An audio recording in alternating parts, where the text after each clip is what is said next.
Got the good, the bad, and the ugly. This is going to be a thermometer shootout, sort of.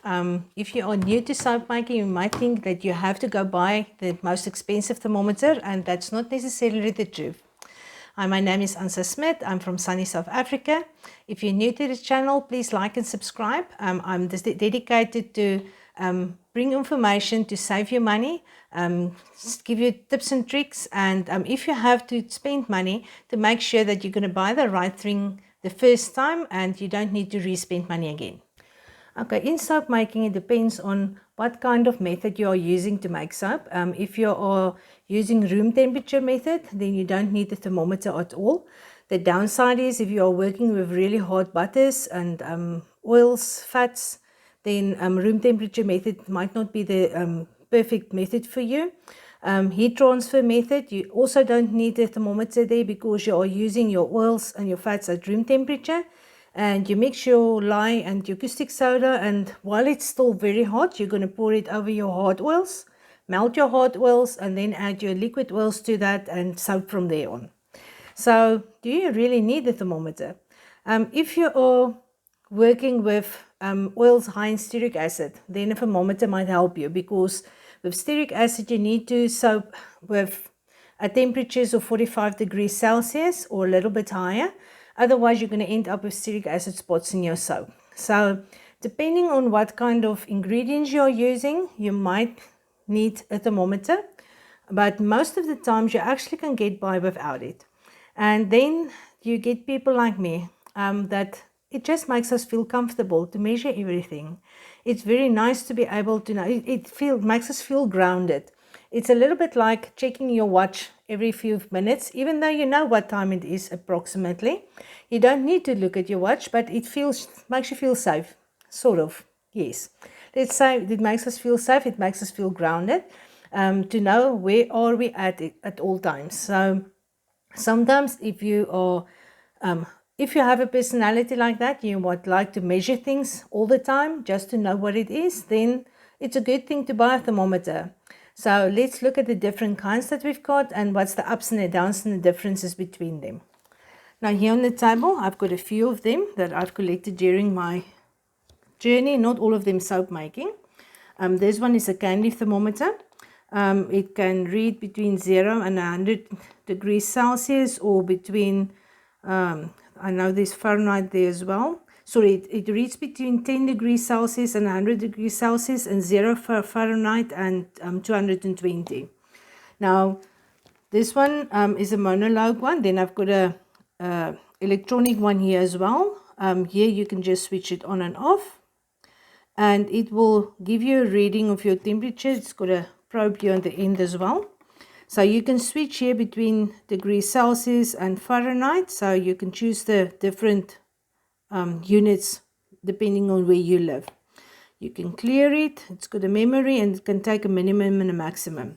Now the downside with these are, if you put it in your liquid to take a measurement, it takes a while to get there.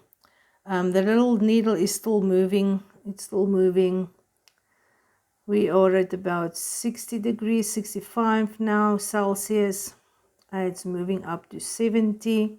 So it takes a little while to actually give you a reading. Let's just add this one to the oil, which should stay actually the same because it's room temperature oil, and the thermometer is about the same temperature here. It's 26.2 degrees Celsius.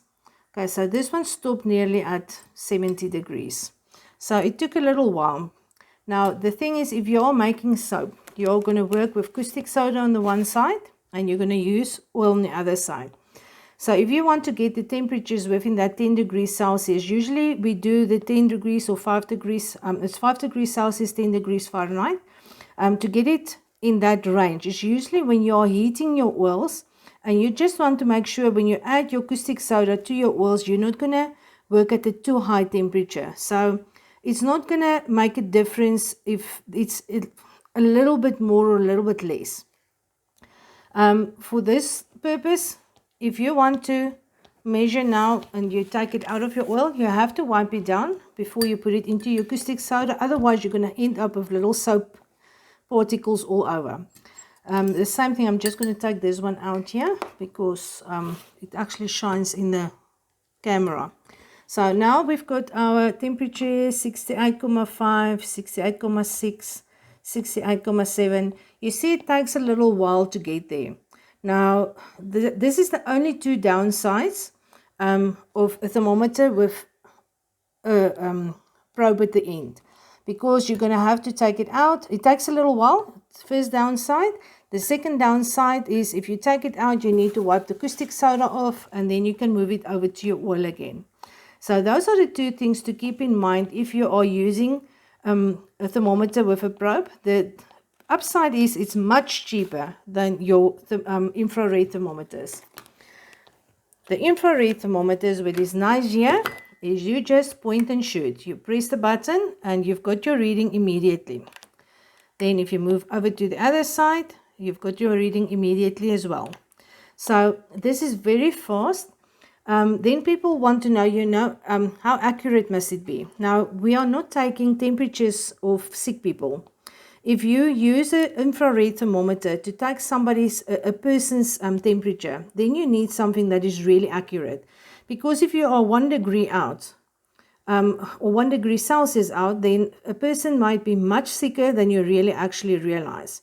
But for soap making, we can use these that we buy at a hardware store. They're not 100% accurate all the time. They might be a degree warmer or a degree cooler.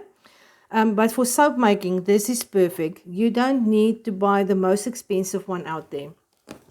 Now, I've got two here, which is nice about them. This one's got a button in front. It's degrees Celsius. You need to open it up.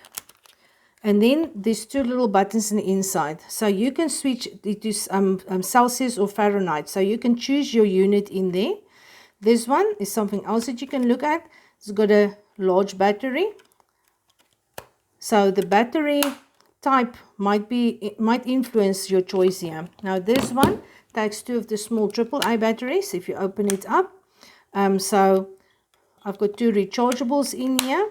Now here you can choose your if you want the backlight on or not, and degrees Celsius. Now this one, if you switch on the light, the battery is way too low for it.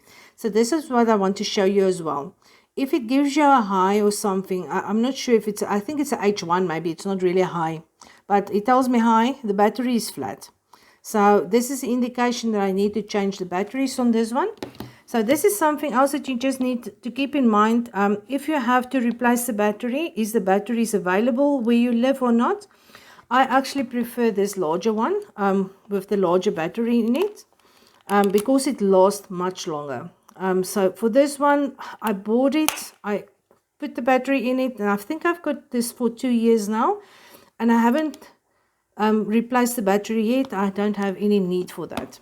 This one I've replaced quite a few times already.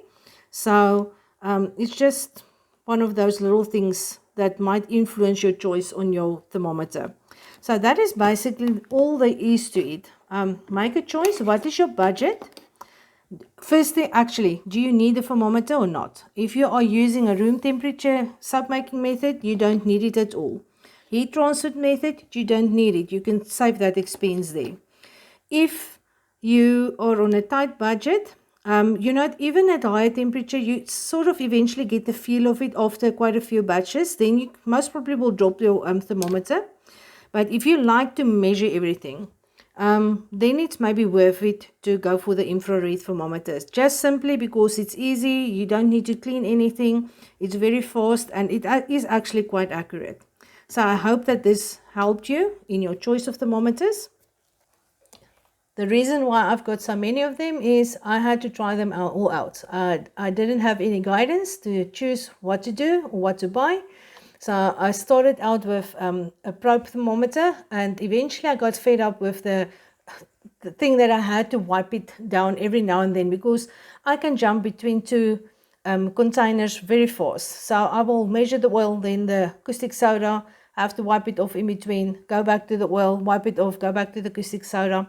You catch my drift. So it was a lot of cleaning, and sometimes I would forget it and then just add the probe to the caustic soda, and everything is full of little flakies, and yeah, infrared thermometer just works very well for me.